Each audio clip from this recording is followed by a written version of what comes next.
बात करते हैं इजराइल और हमास के बीच में जंग की। इजराइल से भारतीयों का दूसरा बेड़ा अब दिल्ली पहुंचा है। देखिए, इजराइल से 235 भारतीयों को सुरक्षित भारत वापस लौटा लिया है। तो देखिए, ऑपरेशन अजय के तहत भारत लौटे हैं ये करीब 235 भारतीय और सुरक्षित ये भारत लौटे हैं। तो देखिए, विदेश राज्य मंत्री राजकुमार रंजन सिंह ने एयरपोर्ट पर इनका स्वागत किया।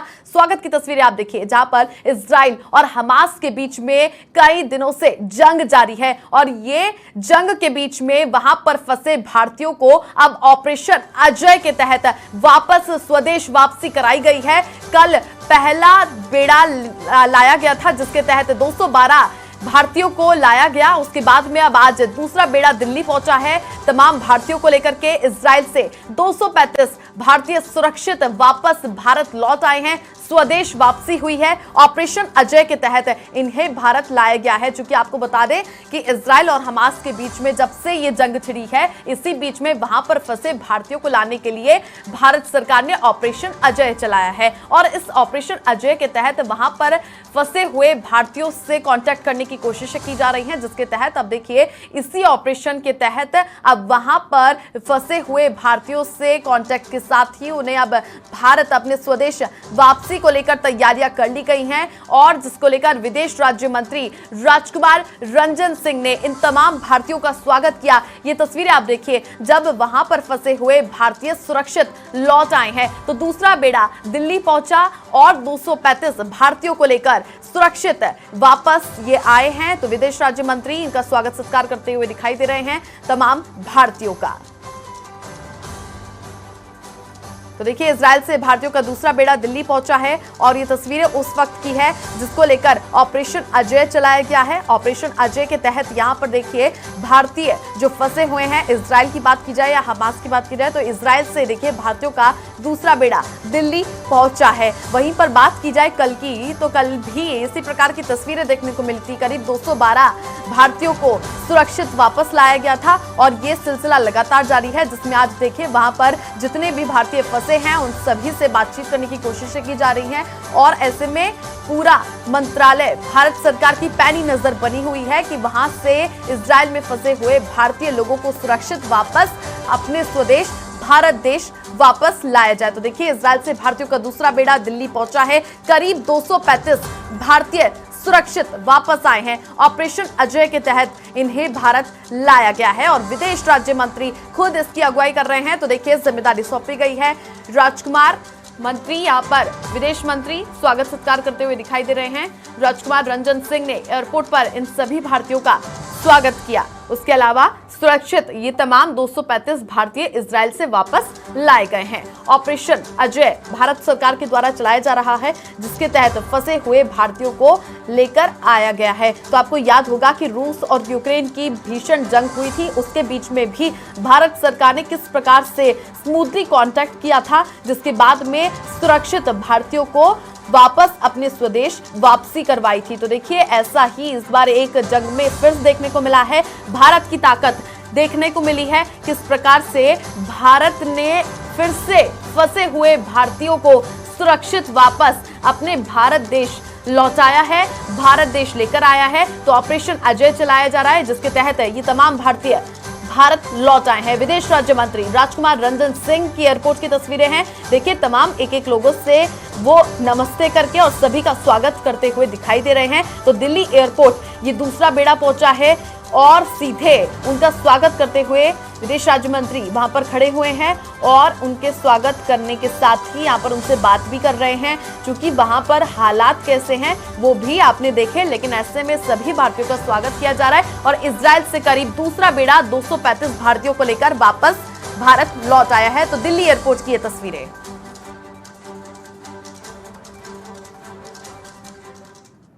देखिए, कांग्रेस स्क्रीनिंग कमेटी की बैठक आज है और आज कांग्रेस की पहली लिस्ट पर मोहर लग सकती है। देखिए, दिल्ली की बैठक में मुख्यमंत्री अशोक गहलोत शामिल होंगे। तो करीब सुबह 10 बजे अब वो रवाना होने वाले हैं और 11 बजे दिल्ली पहुंचेंगे मुख्यमंत्री अशोक गहलोत। 17 अक्टूबर को सीईसी की बैठक होगी, जिसको लेकर अब देखिए सीईसी की बैठक में लिस्ट सामने आ सकती है। अब देखिए, चूंकि अब आज की बैठक भी महत्वपूर्ण है अपने आप में, चूंकि राजस्थान में बीजेपी अपनी पहली लिस्ट जारी कर चुकी है, लेकिन सभी को इंतजार है कांग्रेस पार्टी की दूसरी लिस्ट का। लेकिन अभी तक कांग्रेस में पहली लिस्ट को लेकर नाम उजागर नहीं हो पाए हैं। कांग्रेस की लिस्ट को लेकर तारीख पर तारीख बढ़ती ही जा रही है, लेकिन अब शायद इस पर विराम लगता हुआ दिखाई दे रहा है। इसी बीच अब ये कयास लगाए जा रहे हैं कि दिल्ली में आज होने वाली स्क्रीनिंग कमेटी की बैठक, उस पर मोहर लग सकती है नामों पर, जिसको लेकर अब देखिए कि कल जयपुर में कांग्रेस वार्ड रूम में चुनाव समिति की बैठक हुई थी। वहीं पर सियासी गलियारों में अब ये चर्चाएं होने लगी हैं कि किस प्रकार से आज जो स्क्रीनिंग कमेटी की बैठक होगी उसमें कांग्रेस की पहली लिस्ट पर मोहर लग सकती है। जो नाम यहां पर फाइनल किए गए हैं उन पर मोहर लग जाएगी, जिसको लेकर लगातार स्टडी कर रही थी कांग्रेस पार्टी। और 17 अक्टूबर को सीसी की बैठक होगी, जैसा कि पीसीसी अध्यक्ष गोविंद सिंह डोटासरा ने भी कहा था कि सीसी की बैठक के तुरंत बाद ही हम हमारी पहली सूची जारी कर देंगे उम्मीदवारों की। लेकिन अब आज जो तस्वीर सामने आएगी, खुद मुख्यमंत्री अशोक गहलोत इसके लिए दिल्ली पहुंच रहे हैं।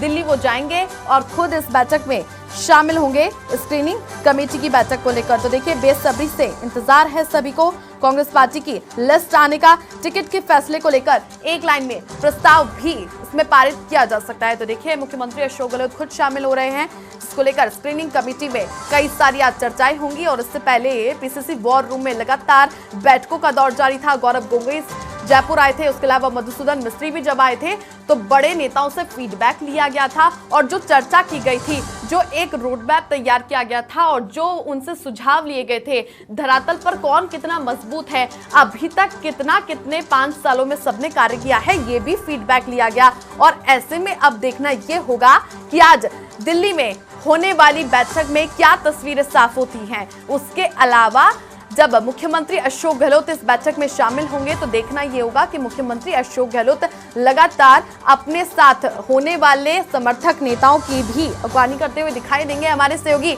दिनेश किसाना जुड़ गए हैं। दिनेश, आज दिल्ली में कांग्रेस स्क्रीनिंग कमेटी की बैठक होने वाली है, क्या कुछ इसको लेकर जानकारी? क्योंकि उम्मीदवारों के कांग्रेस पार्टी में उम्मीदवारों के चयन की जो प्रक्रिया है वो अब अंतिम चरण में है। जो पीसीसी की ओर से पैनल तैयार किया गया है, प्रदेश चुनाव समिति के सदस्यों ने और अलग अलग तरीके से जो आवेदन आए हैं, करीब 3000 बायोडाटा कांग्रेस पार्टी को 200 विधानसभा सीटों पर प्राप्त हुए हैं। उन 200 सीटों पर 3000 आवेदनों में से स्क्रूटनी की जाएगी। तो आज स्क्रीनिंग कमेटी की इस लिहाज से ये बैठक होगी और दिल्ली में दोपहर 2:30 बजे ये बैठक रखी गई है। इस बैठक में अशोक गहलोत भी रहेंगे, पीसीसी अध्यक्ष गोविंद सिंह डोटासरा भी रहेंगे, प्रभारी सुखजिंदर सिंह रंधावा भी रहेंगे, सचिन पायलट भी रहेंगे और भी कई नेता इस बैठक में रहेंगे, सह प्रभारी रहेंगे। तो काफी महत्वपूर्ण आज की बैठक होगी और एक एक सीट पर जो पैनल कांग्रेस पार्टी के पीसी के सदस्यों को जो प्राप्त हुआ है उस पैनल पर चर्चा की जाएगी और स्क्रूटनी की जाएगी किस तरह से जिता उम्मीदवार का सिलेक्शन किया जाए। इस दिशा में कांग्रेस पार्टी के ऑब्जर्वर्स की रिपोर्ट है, मधुसूदन मिस्त्री भी मौजूद रहेंगे। ऑब्जर्वर्स की ओर से जो रिपोर्ट प्राप्त हुई है उसका भी पूरा अध्ययन यहाँ पर किया जाएगा और उसके बाद ही स्क्रीनिंग कमेटी ने अपना अलग रिपोर्ट तैयार की है। सर्वे की रिपोर्ट भी काफी महत्वपूर्ण है। तो सभी रिपोर्ट्स के आधार पर ये स्क्रूटनी एक एक सीट पर मंथन आज किया जाएगा। 2 दिन तक लगातार ये बैठक चलेगी, आज भी चलेगी, कल भी बैठक होगी। तो काफी महत्वपूर्ण दोनों दिनों की बैठक होगी और माना जा रहा है कि पहली सूची कांग्रेस पार्टी की काफी बड़ी आएगी। करीब 80 नाम इस सूची में शामिल होंगे और वो चेहरे इसमें शामिल होंगे जो सीनियर लीडर्स हैं, जहां पर सिंगल नाम है, कोई आवेदन प्राप्त नहीं हुआ है। इसी तरह से जैसे मुख्यमंत्री अशोक गहलोत की सीट है, पीसीसी अध्यक्ष की सीट है, सचिन पायलट की है, सीपी जोशी है, बहुत सारे ऐसे सीनियर लीडर्स के जो नाम है जहाँ पर सिंगल नामों का पैनल है, तो वो नाम पहली सूची में शामिल होंगे। इसके अलावा जो लगातार पार्टी हार रही है सीटें, उन सीटों पर भी स्क्रीनिंग कमेटी ने अपने अध्ययन किया है, वहां पर ब्लॉक अध्यक्षों से फीडबैक लिया है। इसके अलावा अलग अलग सर्वे रिपोर्ट्स आई हैं, उन सर्वे रिपोर्ट्स को मिलाकर वहां पर भी लगातार जो पार्टी हार रही है उन सीटों पर भी सर्वे के आधार पर उम्मीदवार दिया जाएगा। इसके साथ ही जो जिता उम्मीदवार है उनको भी पहली सूची में सिंगल नामों का पैनल है, उनको भी शामिल किया जाएगा। तो इस तरह से माना जा रहा है कि 17 अक्टूबर को सीईसी की बैठक हो सकती है और इसमें 2 दिन में जो एक्सरसाइज कर जो सिंगल पैनल तैयार किया जाएगा, उस पैनल पर नामों पर मोहर 17 अक्टूबर की इस बैठक में लगाई जा सकती है। तो ये कांग्रेस पार्टी की पहली सूची होगी। और 2 दिन की जो बैठक है आज और कल की, वो स्क्रीनिंग कमेटी की काफी महत्वपूर्ण होगी। तो कुछ देर बाद मुख्यमंत्री अशोक गहलोत भी जयपुर से रवाना होंगे और दिल्ली वहां पर पहुंचेंगे और आज स्क्रीनिंग कमेटी की बैठक में शामिल होंगे। दिनेश, क्या लगता है पहली लिस्ट जारी हो जाएगी तो कई लोगों की टिकट कटने की संभावनाएं हैं, क्या लगता है? देखिए, जब नामों की सूची आती है तो टिकट भी कटते हैं, नए लोगों को मौका भी मिलेगा। और सबसे बड़ी संभावना भी यही है कि लगातार कांग्रेस पार्टी की जो तस्वीरें सामने आ रही हैं, फीडबैक सामने आ रहा है, जो सर्वे रिपोर्ट सामने आ रही है, उनमें यही बात आ रही है कि सिटिंग विधायकों की नाराजगी बड़े स्तर पर है। और अगर पार्टी टिकट बदलती है, टिकट काटती है, तो उन सीटों पर जीतने की संभावना बढ़ती है और जिताऊ उम्मीदवार का सिलेक्शन पार्टी किस आधार पर करती है, ये काफी महत्वपूर्ण रहेगा। लेकिन टिकट कटना तय माना जा रहा है, क्योंकि कांग्रेस पार्टी के जो मौजूदा विधायक हैं, उन मौजूदा विधायकों की स्थिति बहुत खराब है। और यही कारण है कि सर्वे के आधार पर टिकटों का चयन किया जाएगा और ऐसे में टिकट कटने की बड़ी संभावना जताई जा रही है। दिनेश, ऐसे कयास लगाए जा रहे हैं कि कांग्रेस पार्टी ने अभी तक अपनी पहली सूची जारी नहीं की है, तो ऐसे में गहलोत और पायलट के बीच में जो खींचतान देखने को मिलती है, जहां पर पायलट युवाओं और महिलाओं को आगे बढ़ाने की बात करते हैं, वहीं पर दूसरी तरफ देखा जाए तो गहलोत अपने समर्थक विधायकों और मंत्रियों की बात करते हैं, तो ऐसे में दोनों की तरफ से शायद ये जो लिस्ट है वो आने में देरी लगी हो। देखिए, अभी तक स्थान का प्रश्न जब आएगा, जब स्क्रीनिंग कमेटी की आज बैठक होगी और इस बैठक में चर्चा की जाएगी नामों पर, उस वक्त अपने अपने जो समर्थक है उनकी पैरवी करते हुए नेता नजर आएंगे। लेकिन अभी तक ऐसी तस्वीरें सामने नहीं आई, क्योंकि अभी तक नामों पर डिस्कस ही नहीं हुआ। अभी तक पैनल प्राप्त हुआ है, पीएचडी के जिसको बायोडाटा देना है उसने दिया है, और यही कारण है 3000 से अधिक बायोडाटा पार्टी को प्राप्त हुए हैं। 200 सीटों पर 3 से 5 नामों का पैनल तैयार किया गया है। बड़ी संख्या में आवेदन प्राप्त हुए, लेकिन सीरियस नाम जो है हर सीट पर, उन पर मंथन किया जाएगा। बायोडाटा बहुत सारे लोगों ने दिए हैं, पार्टी के कार्यकर्ताओं ने भी दिए हैं, लेकिन जो जिताऊ चेहरे हैं उन पर मंथन किया जाएगा। और आपने कहा खींचतान जैसी तस्वीरें अब सामने आएंगी जब स्क्रीनिंग कमेटी की बैठक में मंथन होगा, कौन नेता किस प्रत्याशी की पैरवी करता हुआ नजर आएगा। ये हालांकि इंटरनल मीटिंगें पार्टी की होंगी, लेकिन खबरें निकल कर बाहर आती हैं।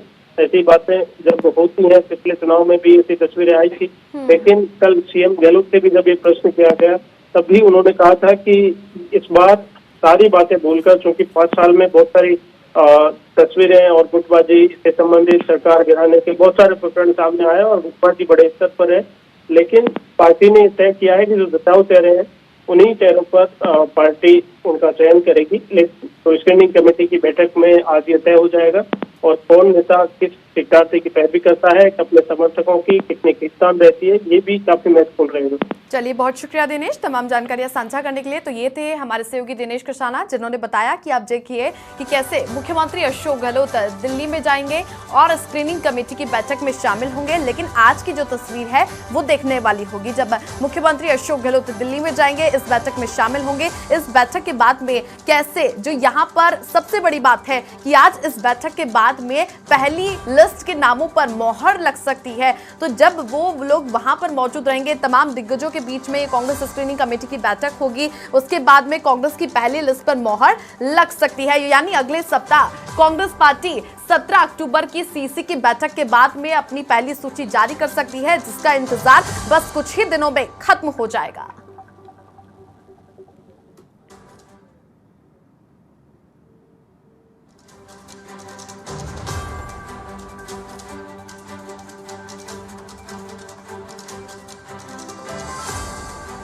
दिल्ली से हमारी सहयोगी ज्योति सिंह जुड़ गई हैं। ज्योति, चूंकि दिल्ली में आज बैठक होने वाली है, स्क्रीनिंग कमेटी की बैठक है, ये बैठक कितनी महत्वपूर्ण है, चूंकि मुख्यमंत्री अशोक गहलोत भी इस बैठक में शामिल होने के लिए जा रहे हैं? बिल्कुल, देखिए आज जो है स्क्रीनिंग कमेटी की बैठक है और देखिए ये स्क्रीनिंग कमेटी की बैठक आज और कल देखिए बताया जा रहा है कि 2 दिन की बैठक होगी दिल्ली में। और देखिए कई महीनों से ये बहुत ही महत्वपूर्ण बैठक मानी जा रही है, क्योंकि आज इस बैठक की बात करें तो देखिए सीएम अशोक गहलोत और इसके साथ पीसीसी सचिव गोविंद सिंह डोटासरा और राजस्थान के कई नेता स्क्रीनिंग कमेटी की बैठक में शामिल होने के लिए देखिए दिल्ली पहुंचने वाले हैं। आज दोपहर 2:30 बजे देखिए एआईसीसी मुख्यालय में ये बैठक होगी। ये जो खबर सामने है कि आज एक अंतिम मोहर जो है उम्मीदवारों की जो पहली लिस्ट है उस मोहर लगा दी जाएगी और फिर 17 तारीख को जो सीईसी की बैठक हो, उस बैठक के बाद के कभी भी जो पहले उम्मीदवारों की लिस्ट जारी कर दी जाएगी। वहीं देखिए सचिन पायलट और अशोक गहलोत भी अपने समर्थकों के नाम जो है लिस्ट में शामिल कराने के लिए देखिए कोशिश करते दिखाई दे रहे हैं और भी है। वहीं देखिए सीएम अशोक गहलोत से मिलने वालों जो तादाद है वो भी लगातार बढ़ती हुई जा रही है। दिल्ली से लेकर जयपुर तक देखिए जो उम्मीदवार जो अपना नाम में शामिल कराना चाहते हैं वो लगातार देखिए मिलने की कोशिश कर रहे हैं। वहीं देखिए अगर हम पीसीसी चीफ गोविंद सिंह डोटासरा के बयान की मुताबिक बात करें तो 3000 नाम जो है वो आए हैं प्रदेश कमेटी के पास जिन्हें इस उम्मीदवार टिकट मांग रहे हैं। तो ऐसे में देखिए सिर्फ 200 उम्मीदवारों को चुनना ये बहुत ही बड़ी चुनौती है क्योंकि 3000 में चुनना होगा। और अब पहली लिस्ट की बात करें तो देखिए 50 से ज्यादा नाम है वो तय कर लिए जा चुके हैं। आज उस बैठक में ये जो स्क्रीनिंग कमेटी की बैठक होने जा रही है इसमें देखिए तो कल कोर कमेटी की बैठक हुई थी जयपुर में, उस बैठक में जो रिपोर्ट बनाई गई थी वो रिपोर्ट से आज पूरा डिस्कशन होगा और वो जो फाइनल नाम तय करे हैं उन नामों पर भी आज चर्चा की जाएगी। चलिए, बहुत शुक्रिया ज्योति तमाम जानकारियां साझा करने के लिए। तो देखिए दिल्ली में आज स्क्रीनिंग कमेटी की बैठक है और इस बैठक के बाद में पहली लिस्ट के नामों पर मोहर लग सकती है। और बात की जाए तो 17 अक्टूबर को सीईसी की बैठक होगी और इसी के तुरंत बाद में कांग्रेस पार्टी अपनी पहली लिस्ट जारी करेगी। तो देखना यह होगा कि अब कितने दावेदारों की यहाँ पर टिकट कटती है, कौन कौन से मुख्य नाम इसमें शामिल आते हैं और जो बातें कही गई है कांग्रेस पार्टी की तरफ से कि हम किन किन को मौका देंगे, तो ये अब देखना होगा कि कांग्रेस पार्टी की पहली लिस्ट में कितना दम होता है। देखिए बीजेपी मुख्यालय में प्रदेश कोर ग्रुप की अहम बैठक हुई, जो कि इस बैठक में तय किया गया है कि भाजपा निर्वाचन आयोग के पास में शिकायत लेकर जाएगी, जिसमें बिजली बिलों, चिरंजीवी योजना के साथ में कई कार्ड पर सीएम गहलोत के फोटो होने की बात रखी जाएगी। वहीं पर राजेंद्र राठौड़ ने कहा कि प्रदेश में लगातार महिला अत्याचार बढ़ रहा है, इस पर भी चिंता जाहिर की गई है और साथ ही माना यह जा रहा है कि इस बैठक में पहली सूची जारी होने के बाद में बगावत और विरोध के सुर को कम करने पर भी रणनीति बनाई गई है। तो देखिए बीजेपी की कोर ग्रुप की बैठक हुई है, बैठक में आने वाले चुनाव की रणनीति पर चर्चा हुई और विशेष तौर पर कोर कमेटी ने इस बात की चिंता व्यक्त की कि राजस्थान में चुनाव की घोषणा पत्र के बाद भी लगातार महिला अपराधों की वृद्धि होती जा रही है और अभी भी जो बिल जारी किए हैं डिस्कॉम ने उसमें भी मुख्यमंत्री जी की फोटो है, मुख्यमंत्री जी की फोटो लगा हुआ गारंटी कार्ड अभी है। अभी भी जो भामाशाह और चिरंजीवी योजना के अंदर मुख्यमंत्री जी की फोटो लगी है। हम इलेक्शन कमीशन में इसकी शिकायत करेंगे और पूरा कोर कमेटी के सब लोग जितने भी हमारे घोषित उम्मीदवार हैं उनके साथ मजबूती से खड़े मिलें। पिंटू सिंह हमारे सहयोगी जुड़ गए हैं। पिंटू, चूंकि बीजेपी कोर ग्रुप की अहम बैठक हुई थी, कल इस बैठक में तमाम दिग्गज मौजूद रहे थे, खुद पूर्व सीएम भी मौजूद रही थी, लेकिन कोर ग्रुप की बैठक में कई सारे मुद्दों को उठाया गया है, इस पर मंथन किया गया और अब चुनाव आयोग के पास भी आज शिकायत लेके जाएंगे, क्योंकि मुख्यमंत्री के होर्डिंग्स को लेकर भी बात की गई है। कई निर्वाचन आयोग में बीजेपी अब शिकायत करने जा रही है। देखिए छवि, कल बीजेपी कोर कमेटी की बैठक हुई और विधानसभा चुनाव के लिए जैसे काफी महत्वपूर्ण, क्योंकि सेकंड लिस्ट आनी है। अभी 41 नामों की घोषणा हुई है, बाकी तमाम नामों को लेकर कल बैठक में चर्चा हुई। 3 नाम के एक पैनल तैयार किए गए, क्योंकि कल दिल्ली में सीईसी की बैठक है, केंद्रीय चुनाव समिति की बैठक है। टिकटों को लेकर उस सीईसी की मीटिंग में मुहर लगनी है। उससे पहले कल भाजपा मुख्यालय में कोर बैठक हुई, तमाम पार्टी के वरिष्ठ नेता मौजूद रहे और क्योंकि कोर जब केंद्रीय चुनाव समिति की बैठक में जाना है तो पूरा खाका तैयार करके, पूरा होमवर्क करके इन तमाम नेताओं को जाना होगा और उसी को लेकर कल तमाम जो नाम है आगे जो लिस्ट आएगी वो मानकर चला जा रहा है कि करीब 100 नामों की लिस्ट आएगी। तो उन तमाम नामों को लेकर चर्चा की गई। 3 नामों के पैनल बनाए गए हैं जो कल सीईसी की मीटिंग में रखे जाएंगे और जब दिल्ली आलाकमान के पास जो सर्वे में जो नाम का जिसका मिलान होगा, जो सबसे मजबूत है, उसके नाम की घोषणा की जाएगी और इसी को लेकर कल बैठक में तमाम चीजों को चर्चा हुई। साथ ही जो केंद्रीय नेताओं के दौरे होने, प्रधानमंत्री नरेंद्र मोदी, गृह मंत्री अमित शाह, जेपी नड्डा से तमाम केंद्रीय नेताओं के दौरे होंगे।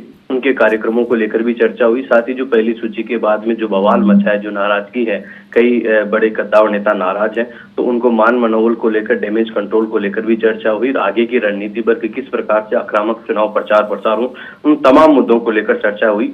लेकिन खास तौर पर क्योंकि अब सेकंड लिस्ट आनी है, सीसी की मीटिंग है, तो सीसी की मीटिंग में पूरी तैयारी के साथ जाना है, पूरे होमवर्क के साथ जाना है। जो उन नामों को लेकर चर्चा की गई, किसी प्रकार का कोई डिस्प्यूट क्रिएट नहीं हो और एक ऐसी सूची तैयार हो, उन सब चीजों को लेकर कल कई मुद्दों को लेकर चर्चा की गई है। चलिए, बहुत शुक्रिया पिंटू तमाम जानकारियां साझा करने के लिए। तो देखिए, कल बीजेपी मुख्यालय में एक बैठक हुई है। निर्वाचन आयोग में बीजेपी अब शिकायत भी करेगी और बीजेपी कोर ग्रुप की अहम बैठक में कई सारे मुद्दों पर मंथन किया गया। उसके अलावा निर्वाचन आयोग में बीजेपी अब कांग्रेस पार्टी की कई शिकायतें लेकर पहुंचेगी और उसके अलावा इस बैठक में बगावत और विरोध के सुर पर भी चिंतित दिखाई दी बीजेपी। इस पर बातचीत की गई और ऐसे में आने वाली दूसरी सूची में ऐसे तेवर देखने को ना मिले, इस बीजेपी कोर ग्रुप की अहम बैठक में ये फैसला लिया गया।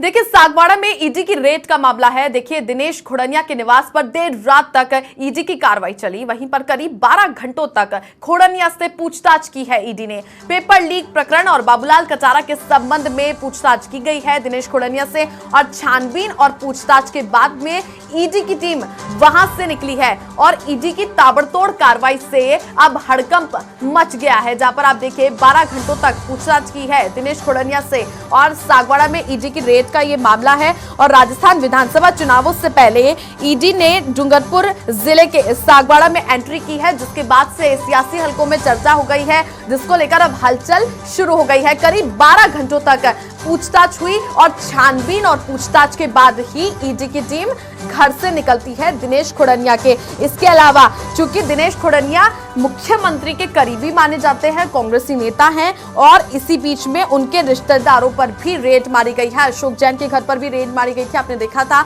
लेकिन ऐसे में करीब 12 घंटों तक दिनेश खुड़निया से पूछताछ की गई है। आखिर आप सोचे कि 12 घंटों में कितनी पूछताछ की है, क्या कुछ निकलकर सामने आया है? और अभी आगे इतना ही नहीं, और भी पूछताछ दिनेश खुड़निया से होने वाली है, क्योंकि ईडी के रडार पर और भी कई बड़े नाम इसमें सामने हैं। तो देखिए, सागवाड़ा में ईडी की रेड का मामला, कल अल सुबह से ही ईडी की टीम पहुंची हुई थी सागवाड़ा और चूंकि सागवाड़ा पहले से ही ईडी के निशाने पर रहा हुआ है, नजर बनी हुई थी। अब ईडी विधानसभा चुनावों से पहले कांग्रेसी नेता और उनके रिश्तेदारों के यहां पर छापेमारी कर रही है। इसने राजनीतिक हलचल भी बढ़ा दी है, जिसको लेकर अब सागवाड़ा में ईडी की रेड की गई। देखिए, वनडे वर्ल्ड कप के लीग स्टेज का सबसे बड़ा मुकाबला यानी भारत और पाकिस्तान के बीच में मैच आज खेला जाएगा। वहीं पर मैच की शुरुआत अहमदाबाद के नरेंद्र मोदी स्टेडियम में करीब दोपहर 2 बजे से होगी। वहीं पर देखिए, इस मैच में टीम इंडिया के रेगुलर ओपनर शुभमन गिल की वापसी हो सकती है और शुक्रवार को हुई प्रेस कॉन्फ्रेंस में कैप्टन रोहित शर्मा ने कहा है कि शुभमन गिल 99% सिलेक्शन के लिए उपलब्ध है। अब वनडे वर्ल्ड कप की बात की जाए तो अब तक दोनों के बीच में यानी भारत और पाकिस्तान के बीच में 7 मैच खेले गए हैं और सभी में भारत को जीत हासिल हुई है। तो अब ऐसे में सभी इस विश्व कप में भारत को एक बार फिर से जीतते हुए देखना चाहते हैं।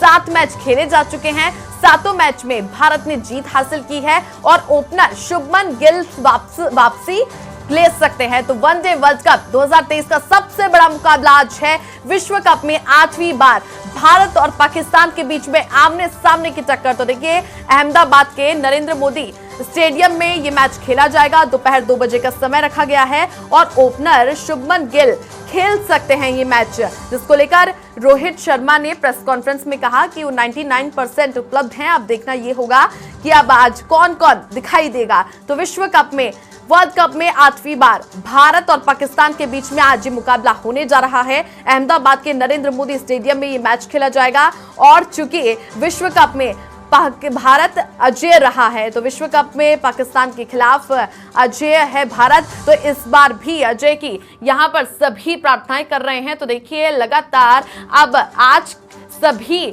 खेल प्रेमियों की भी निगाहें इन्हीं पर टिकी रहेगी इस मैच पर। उसके अलावा पूरा भारत देश, भारतवासी आज भारत और पाकिस्तान के बीच में हुए इस मैच पर नजर बनाए रखेगा। उसके अलावा भारत को जीत को लेकर लगातार चीयर अप करते हुए सभी दिखाई देंगे।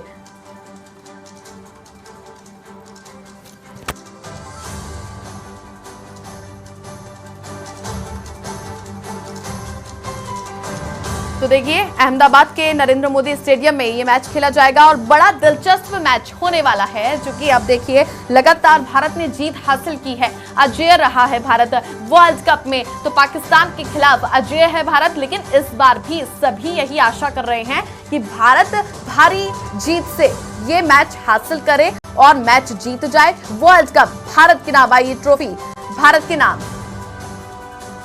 हमारे सहयोगी चारू कौशिक जुड़ गई है अहमदाबाद से। चारू, चूंकि नरेंद्र मोदी स्टेडियम में आज ये मैच खेला जाना है, 8वां वर्ल्ड कप, चूंकि भारत लगातार अजेय रहा है, पाकिस्तान के खिलाफ जीत हासिल की है, आज क्या वहां पर तस्वीरें आपको देखने को मिल रही हैं? यहाँ पे जो उत्साह का माहौल देखने वाला है, वो तस्वीरें मैं आपको बयान नहीं कर पाऊंगी। लोगों में खासा जोश यहाँ पर देखने को मिल रहा है और लगातार सुबह से ही अगर बात करें गुजरात के ट्रैफिक की, तो उसको देखते ही सुबह से ही लोग यहाँ पर आना शुरू हो चुके हैं। और जिस तरीके से इंडिया को चीयर अप करने का पूरा माहौल, यहाँ पे मैं तस्वीरें आपके साथ कुछ देर में साझा करूंगी। सभी यहाँ पे इंडिया की टी शर्ट पहनकर आए हैं और अपने अपने जो प्लेयर्स हैं, फेवरेट प्लेयर्स, उसकी टी शर्ट यहाँ पहनकर आए हैं और पूरी तरीके से इंडिया को जिताने का माहौल दिख रहा है। क्योंकि हम देख सकते हैं कि इंडिया जिस तरीके से प्रदर्शन कर रही है लगातार, उसके हिसाब से सभी को उम्मीद है कि आज भी पाकिस्तान को हराने के मूड में यहाँ पे नजर आ रही है। और अगर बात करें जो फैंस हैं, उनकी तस्वीरें भी मैं आपको यहाँ दिखाऊंगी। और सुबह से जो माहौल है वो यहाँ पर बहुत ही ज्यादा एक्साइटिंग नजर आ रहा है। बात अगर मैनेजमेंट की करें तो उसको लेकर भी जो राज्य सरकार है, गुजरात की गवर्नमेंट है, उन्होंने खासा इंतजाम यहाँ पर किए हैं। इस तरीके से मैनेज दिखाई दे रहा है। चलिए, बहुत शुक्रिया चारू तमाम जानकारियां साझा करने के लिए। तो देखिए, विश्व कप में 8वीं बार भारत पाकिस्तान का मुकाबला है और अहमदाबाद के नरेंद्र मोदी स्टेडियम में ये मैच खेला जाएगा।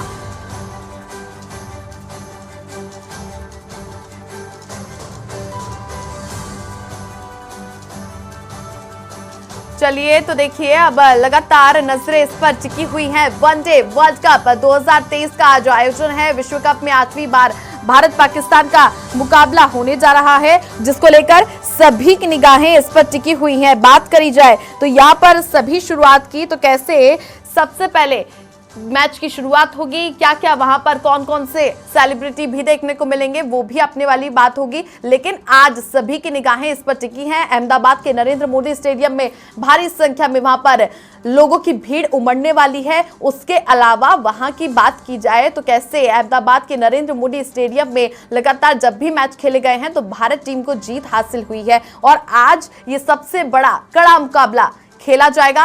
ओपनर शुभमन गिल की भी वापसी अब हो सकती है, चूंकि रोहित शर्मा ने कहा है कि 99% वो ठीक है, उपलब्ध हैं। तो अब देखने वाली बात होगी कि आज क्या कौन कौन से खिलाड़ी देखने को मिल सकते हैं। तो देखिए, विश्व कप में पाकिस्तान के खिलाफ अजेय है भारत और ओपनर शुभमन गिल मैच खेल सकते हैं और ओपनर शुभमन गिल को लेकर भी उनके फैंस काफी उत्साहित हैं, जिसको लेकर आज ये कड़ा मुकाबला खेला जाएगा। वनडे वर्ल्ड कप 2023 का बड़ा आयोजन और अहमदाबाद के नरेंद्र मोदी स्टेडियम में ये मैच खेला जाएगा, जिसकी तस्वीरें भी साझा होगी और समाचार प्लस पर आप बड़ी कवरेज देखेंगे, जिसको लेकर देखिए ओपनर शुभमन गिल के भी तमाम फैंस वहां पर मौजूद रहेंगे। और बात की जाए जहां पर किस प्रकार से मैच में उतरेंगे खिलाड़ी, वो भी देखने वाली बात होगी। हमारे सहयोगी चारू कौशिक जुड़ चुकी हैं अहमदाबाद से सीधे। चारू, चूंकि शुभमन गिल की वापसी को लेकर भी,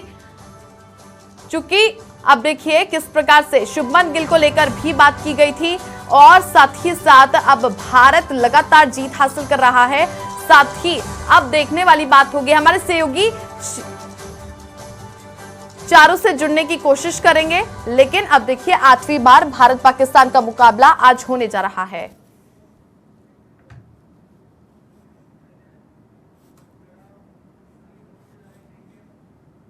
आगे बढ़ते हैं। देखिए, डीग जिले के कामा से खबर है। शिक्षा राज्य मंत्री जाहिदा खान का नहीं थम रहा विरोध। देखिए, कामा के बाद अब जयपुर तक इनका विरोध पहुंच चुका है और प्रदेश कांग्रेस कार्यालय के सामने प्रदर्शन किया है। हाथों में तख्तियां लेकर जमकर नारेबाजी की है, प्रदर्शन किया है और जाहिदा खान के स्थान पर किसी अन्य प्रत्याशी को टिकट देने की मांग की जा रही है। कामा विधानसभा क्षेत्र की विधायक हैं शिक्षा राज्य मंत्री जाहिदा खान। तो देखिए, जाहिदा खान का विरोध लगातार बढ़ता हुआ दिखाई दे रहा है। आम जन में उनके प्रति विरोध, नाराजगी जाहिर लगातार की जा रही है। वहीं पर डीग जिले के कामा में यह तस्वीर आज ही नहीं आई है। ये तस्वीरें जाहिदा खान के खिलाफ पहले भी आ चुकी हैं, जहां पर शिक्षा राज्य मंत्री जाहिदा खान का अब विरोध थमता हुआ नहीं दिख रहा है। ये लगातार बढ़ता हुआ जा रहा है और कामा के बाद में अब जयपुर तक इनका ये विरोध आ पहुंचा है। प्रदेश कांग्रेस कार्यालय के सामने विरोध प्रदर्शन किया और जिसकी तस्वीरें भी देखने को मिली। इसके अलावा हाथों में तख्तियां लेकर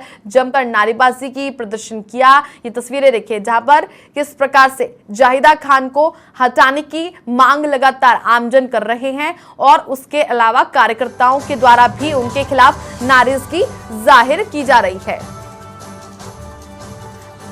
रवि हमारे सहयोगी जुड़ गए हैं। रवि, चूंकि जाहिदा खान का विरोध उनके खिलाफ लगातार बढ़ता हुआ ही जा रहा है, शिक्षा राज्य मंत्री हैं, लेकिन ऐसे में आखिर क्यों ये विरोध किया जा रहा है? उन्होंने क्या इन 5 सालों में कोई काम नहीं किया जिससे आमजन के बीच भी नाराजगी बनती जा रही है?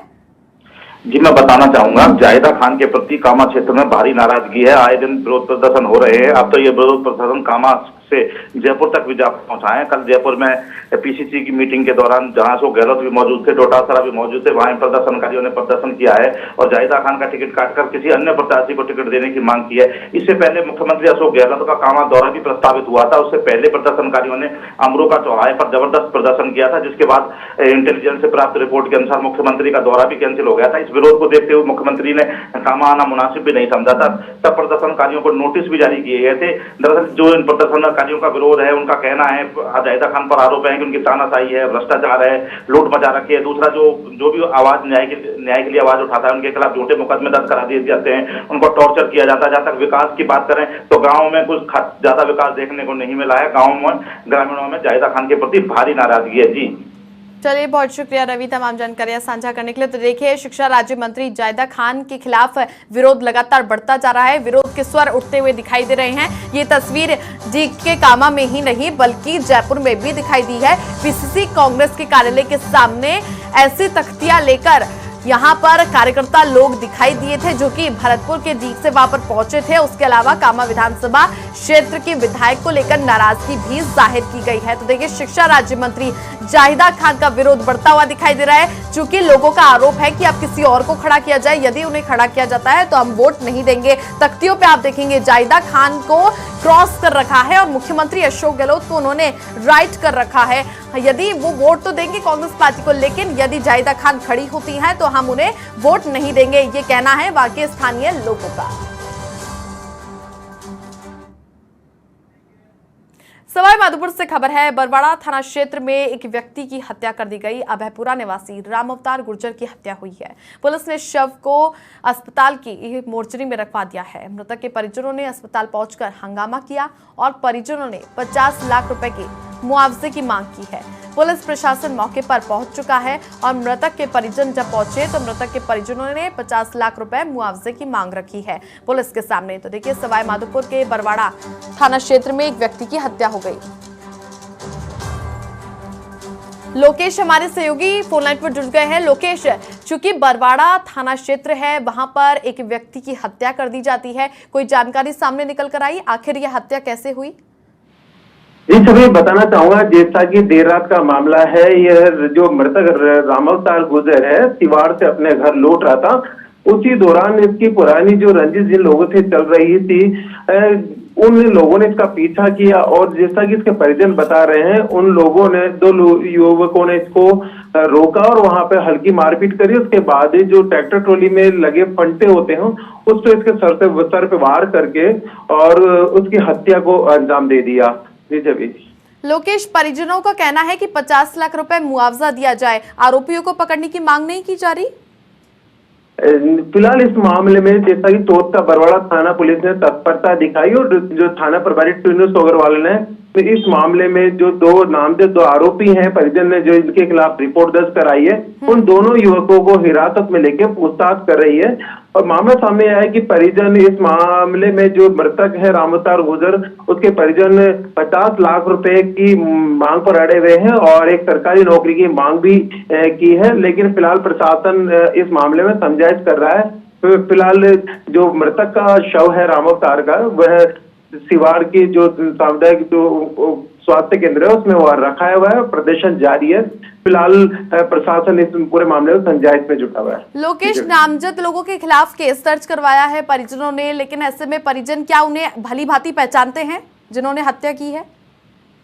जैसा कि इनके पूर्व में इन जो युवकों पर शक है, उनके आगे कुछ ऐसे सूत्र भी इनको मिले हैं और देर रात जो हत्या से पहले इनकी आपसी कहासुनी हुई और उन्हीं पर शंका जताई जा रही है। जिन लोगों के साथ रामअवतार जो मृतक है उसकी कहासुनी, उन्हीं ने ही हत्या को अंजाम दिया। तो शक के फिलहाल इस पूरे मामले का खुलासा तो पुलिस जांच के बाद ही हो पाएगा कि आखिर यही आरोपी हैं जिनके खिलाफ नामजद दर्ज कराया है या फिर अन्य कोई इस मामले में और भी नया मोड़ आता है। चलिए, बहुत शुक्रिया लोकेश तमाम जानकारियां साझा करने के लिए। तो देखिए कि बरवाड़ा थाना क्षेत्र में सवाई माधोपुर में एक व्यक्ति की हत्या कर दी जाती है, लेकिन परिजनों का कहना है कि 50 लाख रुपए हमें मुआवजा दिया जाए और ऐसे में कई नाम यहां पर दर्ज करवाए हैं पुलिस को जिनके खिलाफ वो शक का दायरा है कि उन्होंने ही हत्या की है। तो ऐसे में पुलिस अब जांच में जुट गई है। आखिर ये हत्या है या फिर नामजद जिनके नाम लिए जा रहे हैं उन्होंने की है या फिर किसी और ने की है,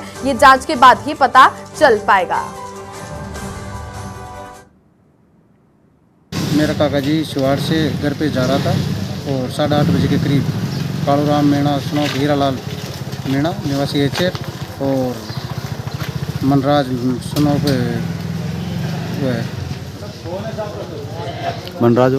मनराज का पिताजी का नाम याद नहीं है मेरे से, और दौलतराम स्नोक जगदीश मीणा निवासी एचेर, वहाँ पे रास्ते में दारू पी रहे थे। उधर मैं निकला ही था, इतनी देर मेरे काका जी आ गए। काका जी आते काका जी की सरिया से वार कर दिया।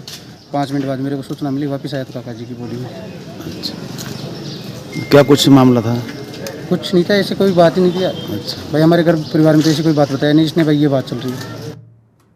कामा थाना क्षेत्र के गांव ढाणा में आपसी कहासुनी को लेकर दो पक्ष में विवाद हो गया। मामूली कहासुनी के बाद में विवाद इतना बढ़ गया कि देखते ही देखते दोनों पक्षों में लाठियां चलने लगी, जिसके बाद दोनों पक्षों ने एक दूसरे पर पथराव कर दिया। पथराव और लाठी भाटा जंग में करीब आधा दर्जन लोग घायल हो गए हैं। घटना की सूचना मिलने पर कामा थाना पुलिस मौके पर पहुंचती है और घायलों को उपचार के लिए कामा अस्पताल में भर्ती करवा दिया गया है। पुलिस ने झगड़ा करने वाले कुछ लोगों को हिरासत में भी लिया है। फिलहाल गांव में शांति बनी हुई है। चूंकि पुलिस वहां पर पहुंची थी, पुलिस ने झगड़ा करने वाले कुछ लोगों को हिरासत में भी लिया और गांव में अभी शांति का माहौल बना हुआ है। दोनों पक्षों में लाठी डंडे चले हैं और पत्थर से भी हमला किया गया है। तो देखिए, कामा थाना क्षेत्र के गांव ढाणा की घटना है, जहां पर डीग जिले के कामा में आपसी कहासुनी को लेकर दो पक्षों में विवाद हो जाता है और ये विवाद इतना बढ़ जाता है कि दोनों पक्षों में जमकर लाठी डंडे चलने लगते हैं। उसके बाद में दोनों ही पक्षों ने एक दूसरे पर पथराव भी किया, लेकिन कुछ लोग घायल हुए हैं। अस्पताल में भर्ती भी करवाया गया। झगड़े में आधा दर्जन घायल हुए हैं, लेकिन पुलिस ने समझाइश की है। उसके बाद गांव में शांति का फिलहाल माहौल है।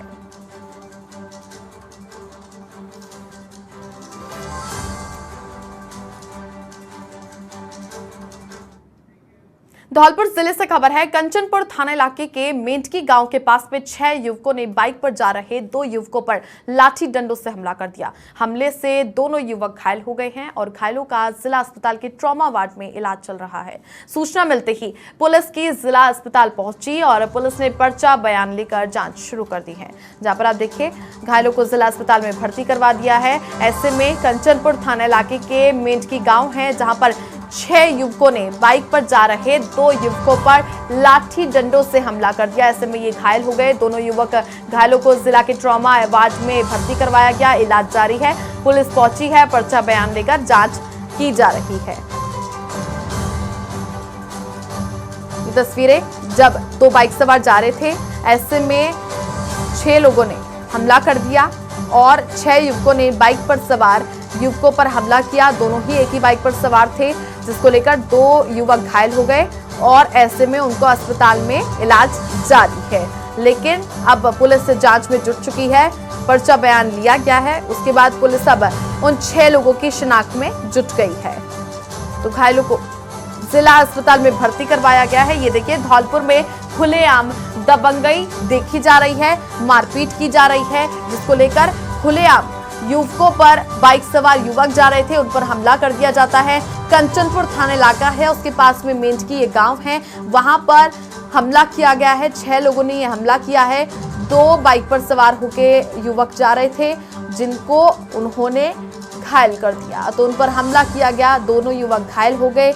घायलों को ट्रॉमा अस्पताल में भर्ती करवाया गया है, जहां पर उनका इलाज फिलहाल जारी है। 6 युवकों ने इन 2 युवकों पर हमला किया है। बाइक पर ये युवक जा रहे थे, आखिर क्यों ये हमला किया है, इसकी जांच में पुलिस जुट गई है। फिलहाल अभी पुलिस ने पर्चा बयान लेकर के जांच करनी शुरू कर दी है कि आखिर ये हमला क्यों किया गया, या फिर कोई आपसी रंजिश थी या अन्य किसी बात को लेकर ये बदमाशों ने इस प्रकार की दबंगई धौलपुर में फैलाई है। तो हमले में बाइक सवार युवक घायल हो गए। अभिषेक हमारे सहयोगी जुड़ गए हैं फोन लाइन पर। अभिषेक, 6 लोगों ने बाइक सवार 2 युवकों पर हमला कर दिया, ऐसे में दोनों घायल हो गए हैं, अस्पताल में इलाज जारी है, पुलिस का क्या कुछ कहना है?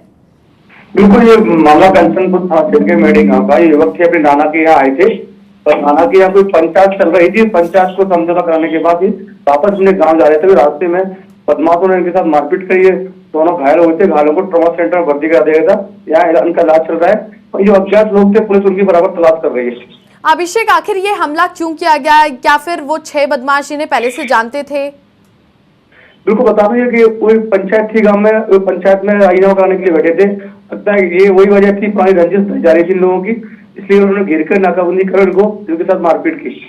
चलिए, बहुत शुक्रिया अभिषेक तमाम जानकारियां साझा करने के लिए। तो देखिए कि पंचायत में ये जब दोनों युवक जा रहे थे, तो ऐसे में वहां से लौटते समय हमला किया गया है और ऐसे में गांव के ही ये लोग बताए जा रहे हैं और हमले में बाइक सवार युवक घायल हो गए हैं। लेकिन फिलहाल पुलिस अब जांच पड़ताल में जुट गई है कि आखिर ये हमला क्यों किया है और बाकी जो 6 लोग हैं उनकी शिनाख्त में पुलिस जुट गई है। देखिए, चित्तौड़गढ़ में जमीनी विवाद ने तूल पकड़ लिया है। मामूली विवाद अब मारपीट में तब्दील हो गया। देखिए, मारपीट में 5 लोग घायल हो गए हैं, वहीं पर 2 गंभीर घायलों को चित्तौड़गढ़ रेफर किया गया है। काटुंदा पंचायत के झांडोल किशनपुरा गांव का ये मामला है, जहां पर आप देखिए चित्तौड़गढ़ में एक जमीनी विवाद ने इतनी बड़ा तूल पकड़ लिया कि मामूली विवाद अब मारपीट में तब्दील हो गया और इस मारपीट में करीब 5 लोग घायल हो गए हैं और 2 गंभीर घायल हुए और गंभीर घायलों को चित्तौड़गढ़ रेफर किया गया है। काटुंदा पंचायत के झांडोल किशनपुरा गांव का मामला है और ये मामूली कहासुनी इतनी बड़ी हो गई। जमीनी विवाद का मामला था, जिसको लेकर ये बातचीत हो रही थी, लेकिन विवाद बढ़ता ही गया, जिसके बाद मारपीट होनी शुरू हो गई। घनश्याम हमारे सहयोगी जुड़ गए हैं। घनश्याम, चूंकि जमीनी विवाद का मामला था, ये मसला इतना बड़ा कैसे हो गया, आखिर क्या कुछ इनके बीच में बातचीत हुई जो ये विवाद बढ़ता हुआ ही चला गया? जी छवि जी, मैं अपने समाचार पत्र के दर्शकों को बताना चाहूंगा, ये जो मामला छोटा मोटा नहीं है, काफी दिनों से जमीन विवाद को लेकर आपस में विवाद चल रहा था और जमीनी विवाद ने धीरे धीरे इतना तूल बड़ा कर लिया कि आज आपस में पूरे 5 लोग घायल हुए और घायलों की स्थिति 2 गंभीर। पुलिस कोई मौके पर है, पुलिस दोनों पक्षों की बात सुनकर जांच कर रही है कि आखिर इतना बड़ा हादसा होने का रीजन क्या था, उसका कारण क्या था और आपस की समझाई दी जाए कि मामला चूंकि आपस का ही मामला है। जी घनश्याम, दोनों पक्षों में कितने लोग घायल हुए हैं? एक पक्ष की बात की जाए और दूसरे पक्ष की, तो दोनों पक्ष के कितने लोग घायल हुए? जी, मैं अपने दर्शकों को बताना चाहूंगा, जो जमीनी विवाद है ये दोनों भाइयों का, ये आपस में दोनों की तरफ से 2 घायल हुए हैं और अभी संख्या का कुछ पता नहीं चल पा रहा, क्योंकि अभी जो वर्तमान की स्थिति देखने में आई है, सामाजिक स्थिति, क्योंकि वहाँ से 500 की जो घटना आई है, वहीं से ये 2 लोग की घायल की सूचना है। जी चलिए, बहुत शुक्रिया घनश्याम तमाम जानकारियां साझा करने के लिए। तो देखिए, चित्तौड़गढ़ में जमीनी विवाद ने तूल पकड़ लिया। 2 भाई थे, जमीन को लेकर ये बातचीत हो रही थी, विवाद हुआ और मामूली विवाद मारपीट में तब्दील हो गया और करीब अभी तक जो बात सामने आ रही है, मारपीट में 5 लोग घायल हुए हैं, 2 घायलों गंभीर बताए जा रहे हैं, जिन्हें चित्तौड़गढ़ रेफर कर दिया गया है। काटुंदा पंचायत के झांडोल किशनपुरा गाँव का ये मामला है।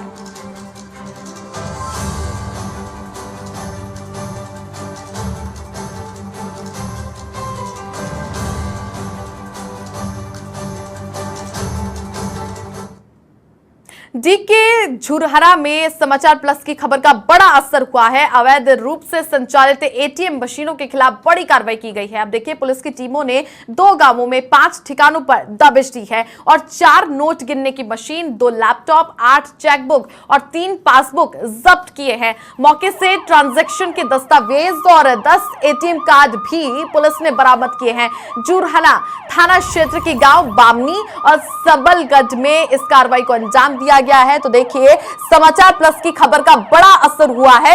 दीग जिले के झुरहरा में अवैध रूप से संचालित एटीएम मशीनों के खिलाफ इस कार्रवाई को अंजाम दिया गया। रवि कुमार हमारे सहयोगी जुड़ गए हैं। रवि, चूंकि समाचार प्लस की खबर का बड़ा असर हुआ है, अवैध रूप से संचालित हो रहे इन मशीनों को बरामद किया है पुलिस ने, ये बड़ी कार्रवाई। जी, मैं बताना चाहूंगा, कल समाचार प्लस पर अवैध रूप से जो संचालित एटीएम के खिलाफ प्रमुखता से खबर प्रसारित की गई थी, जिसके बाद कामा और पहाड़ी सर्किल की पुलिस हरकत में आ गई थी। देर शाम होते होते ही पुलिस ने अवैध जो एटीएम मशीनें हैं जहां संचालित हो रही थी, उन ठिकानों पर 5 ठिकानों पर छापा मारकर 4 ATM machine, 5 POS machine, 2 laptop, 8 chequebook, 3 passbook, 10 ATM बरामद किए हैं। और सबसे बड़ी मजेदारी ये है कि इन ठिकानों से 4 नोट गिनने की मशीन भी बरामद की गई है। इसके अलावा 2,94,800 रुपए की नकदी भी बरामद की गई है। इसके अलावा जब पुलिस ने छापा मारा था, पुलिस की कार्रवाई से पूर्व ही जो एटीएम संचालक हैं उनको इसकी भनक लग गई थी। गांव सबलगढ़ में जो एटीएम संचालक था, वो पुलिस के पहुंचने से पूर्व ही एटीएम को उखाड़कर ट्रैक्टर में लादकर फरार हो गया था। जी, अभी और कौन कौन इसमें पुलिस की गिरफ्त में आए हैं या फिर पुलिस की जांच में कितने लोगों का नाम इसमें शामिल है? कामा और पहाड़ी जो डीएसपी हैं, दोनों ने संयुक्त रूप से कार्रवाई करते हुए जोड़ा थाना के गांव सबलगढ़ और बामनी में 5 ठिकानों पर दबिश दी थी। 5 स्थानों से उन्होंने एटीएम, पासबुक वगैरह जो बरामद किए थे, लेकिन जो अपराधी थे, आरोपी थे, जो वो फरार हो गए थे। पुलिस उनकी तलाश कर रही है। सभी के खिलाफ अलग अलग मामले दर्ज किए जा रहे हैं। उसके बाद पुलिस कानूनी कार्रवाई की जाएगी। पुलिस ने ATM machine, laptop, passbook, chequebook, note गिनने की मशीन तो बरामद कर ली है। मशीनों के खिलाफ बड़ी कार्रवाई की है। बहुत शुक्रिया रवि तमाम जानकारियां साझा करने के लिए। तो देखिए, 4 नोट गिनने की मशीनें, उसके अलावा 2 लैपटॉप, 8 चेकबुक, 3 पासबुक पुलिस ने जब्त कर लिए हैं। समाचार प्लस की खबर का बड़ा असर हुआ है। कल खबर चलाई गई थी समाचार प्लस पर एक्सक्लूसिव, जिसके बाद में इस खबर का बड़ा असर देखने को मिला। पुलिस की टीम ने 2 गांवों में 5 ठिकानों पर दबिश दी है, लेकिन ऐसे में सूचना आरोपियों को लग गई थी कि पुलिस यहां पर आने वाली है, तो वो अपने सारे इक्विपमेंट्स छोड़कर भाग निकले। फरार वो चल रहे हैं। फिलहाल उनकी पुलिस तलाश में जुटी हुई है, लेकिन पुलिस ने इन तमाम मशीनों को जब्त कर लिया है और उसके अलावा वहां पर मौजूद एटीएम कार्ड को भी पुलिस ने अपने पास रख लिया है। समाचार प्लस की खबर का बड़ा असर।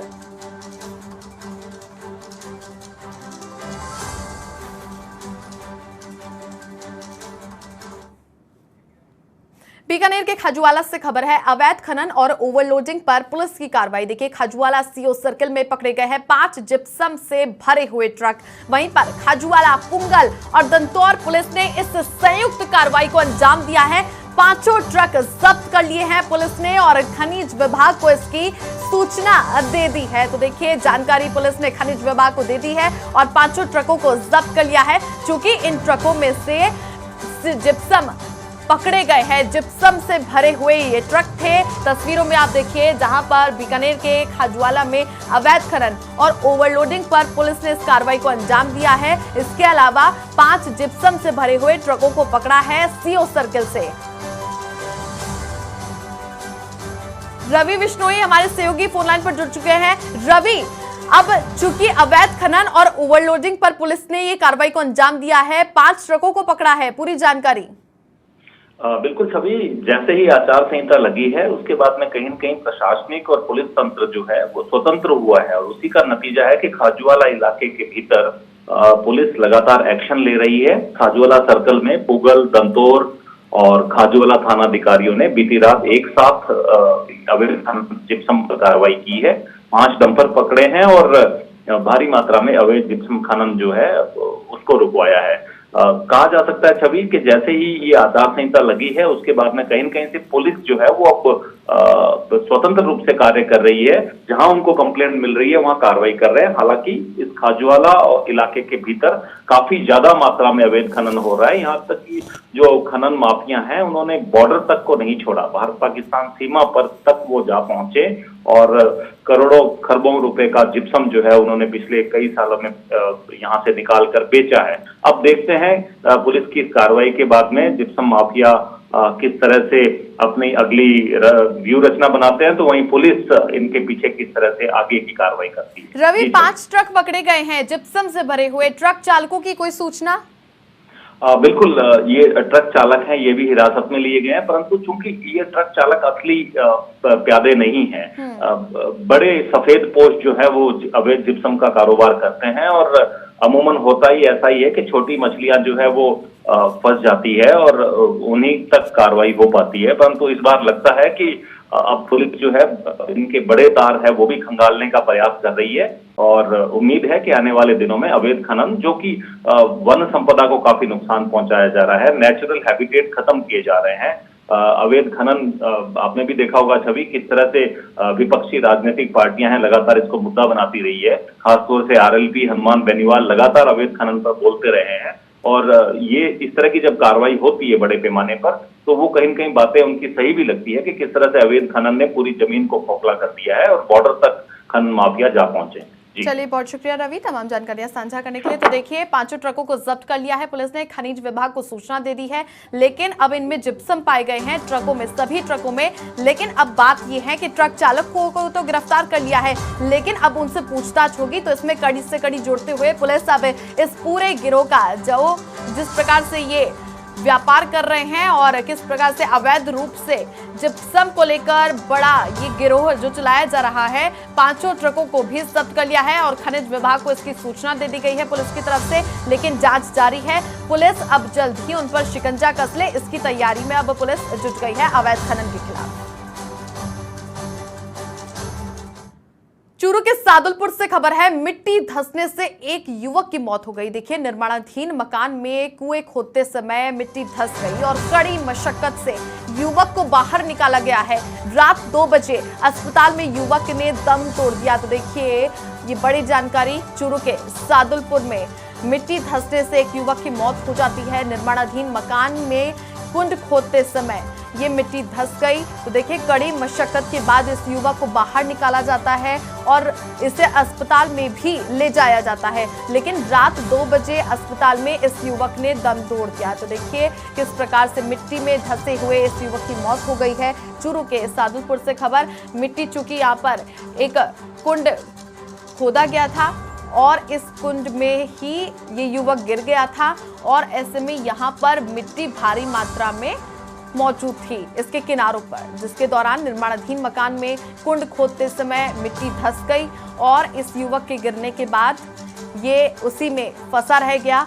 लेकिन उससे कड़ी मशक्कत के बाद युवक को बाहर निकाला गया और रात 2 बजे अस्पताल जब ले जाया गया तो युवक ने दम तोड़ दिया।